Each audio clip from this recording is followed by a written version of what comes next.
Hello and welcome to another edition of Ideal with Neil News, July market update.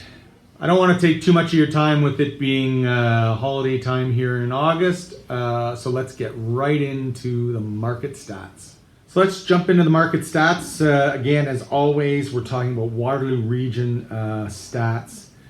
And we start off again with average sale price, all products, and we can see here the trend has continued in the last couple months here.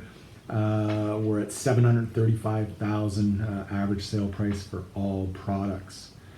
And again, you know, as I've talked about before, just kind of following along with the traditional summer market, sales are down a bit that way, obviously, combined with what's going on in the economy. Then we'll slide into homes for sale.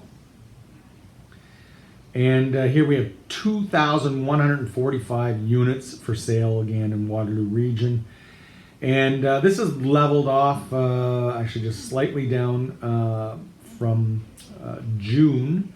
And as I suggested, both buyers and sellers kind of taking the summer off here, it feels like a little bit. So just a little bit less inventory after we saw quite the trend of increasing inventory, throughout the first 6 months of the year. So we'll see how that plays out as we move along. But I suspect August will likely be down in inventory a little bit as well before we probably see more new listings coming up in September as sellers, especially sellers who haven't sold their home over the summer, and took it off the market for maybe August, all of a sudden start putting their places up for sale again in September. Into the actual number of sales, and we had 624 sales of all units, all types of units in July.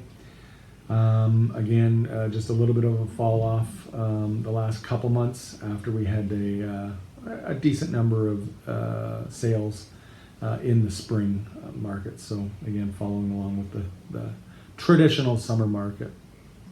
As far as average days on the market, we're at 32 days in July, and again, just stuff taking a little bit longer. And this also, I'll talk about in a moment.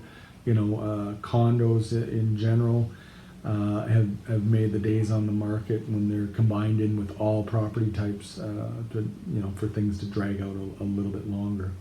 Lastly, percentage of list price, just again telling us how much people are paying over asking, and again it's at 101%. So basically the average is just right around asking price, and certainly that is something that we'll continue to watch, but just makes so much sense. We're not seeing that many multiple offers anymore.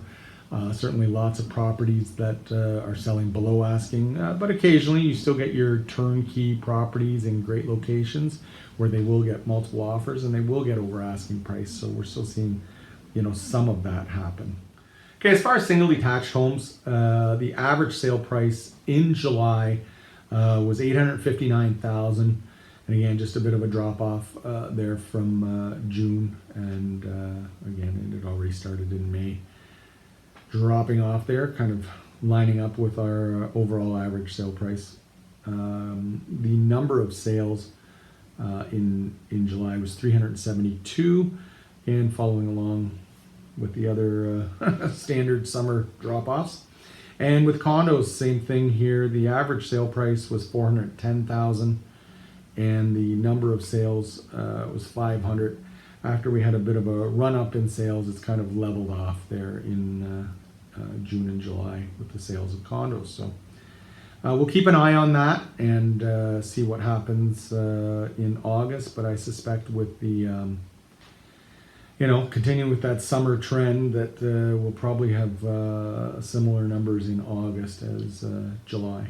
So in summary, we're still seeing sluggish sales and lots of inventory, as has been the case throughout the year here.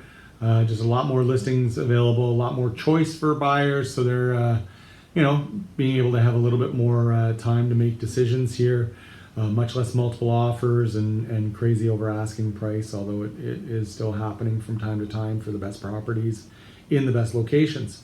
I think we'll see that continue here into August, and who knows, the rest of the year here.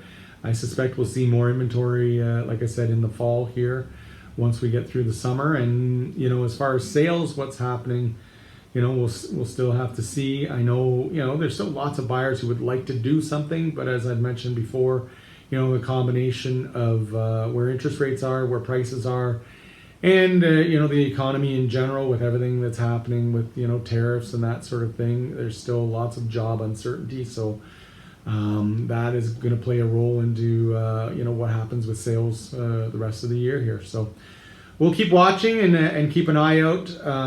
But that's about all I have to say this month for the market. Again, thanks for all your referrals of family and friends. I really appreciate it. And if you have any questions, or anybody has any questions real estate wise, please feel free to get them to reach out, and I'll be happy to answer any questions I can. Take care, and that's it for now. We'll talk next month.